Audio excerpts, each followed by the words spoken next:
Okay, we're on the second day of live questioning of Peter Francis, the undercover police officer from the SDS who infiltrated anti-racist groups and family justice campaigns between 1993 and 1997. He went whistleblower in 2010, making his evidence kind of unique, I guess. I'm joined by Eleanor Fairbrother from the Police Spies Out of Lives. What have you made of what we've heard from Peter Francis? Well, it's really interesting to be here. I've not been here much at all, so I really wanted to come and see Peter Francis because I knew that it would be quite different from the other officers. And, you know, quite some of it is from a period that, you know, I wasn't involved in the period, but I heard, you know, I know like everyone else in this country knows about the tragedy with the Lawrence family and the campaign they've had to go through. Yeah, I mean, I guess it's just shocking, right? You know, to hear how these officers are, you know, being very much sent in to find this information, which will be able to be used to undermine the family. And you know, I've heard it before, but it's just really shocking to hear how much, you know, that is very much central to what Francis was doing. Yeah, I mean, the question this morning so far has centered very much on his reporting on the Lawrence family campaign.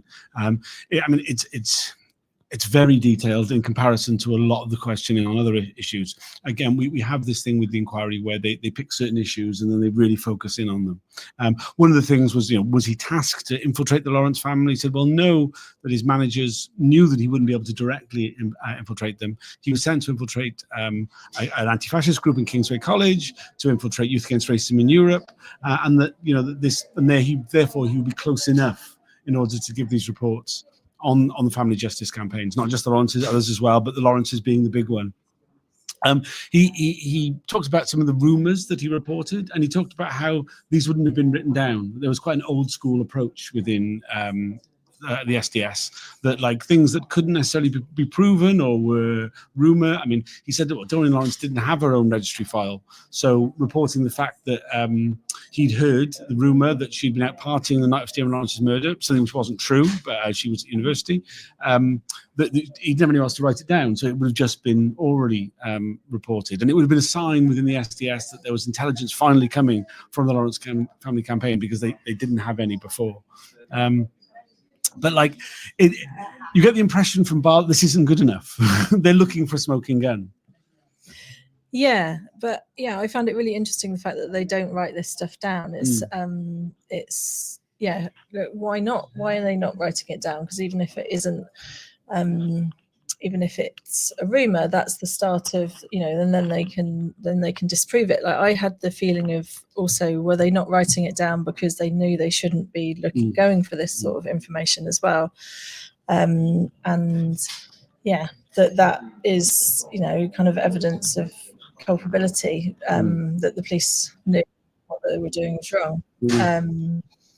But yeah, I mean, it's clear that was the sort of information that they were looking for, and yeah, that Francis himself felt like that was, you know, he was kind of starting to come up with the goods, and he felt like he was doing his job well when he was providing that information.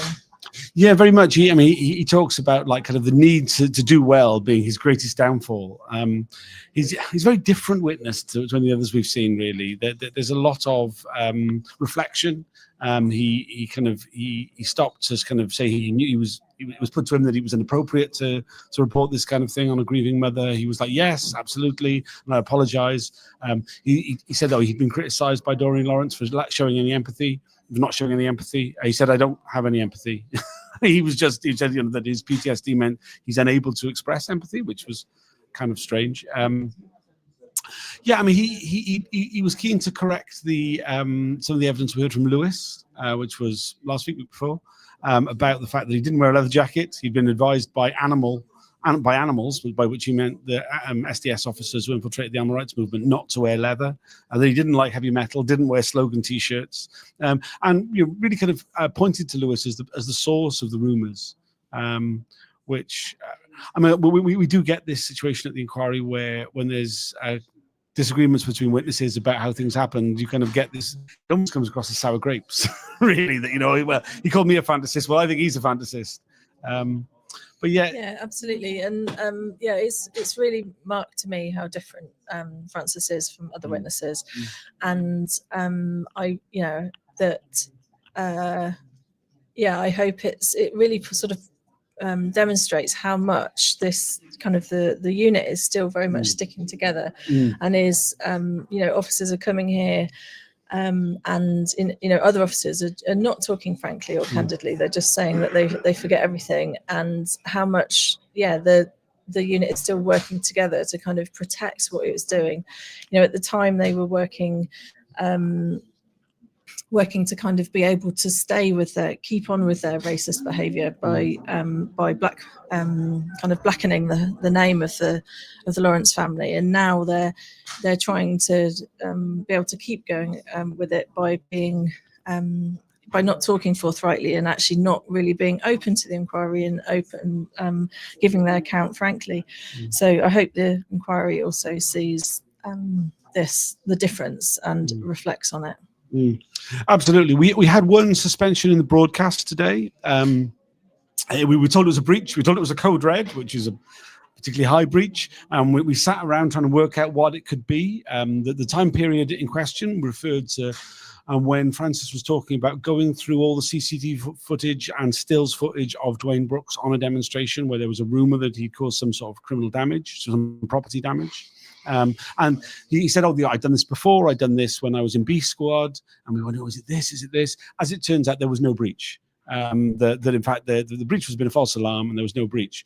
But it really just showed the way in which our police, we're so used to being police procedurals that are subject to restriction, that we thought, oh, must be something about the way in which they operate, some sort of thing about the tactics of the police. And there was this thing about like kind of just going through, you know, that he hears a rumor and then he goes away and watches hours and hours of CCTV footage and stills footage to try and pin down this evidence. You know, this isn't, though we talk about how we kind of find like, oh God, they just reported anything and whatever. They obviously were putting a huge amount of time and effort in to spy on people in a very like kind of detailed way.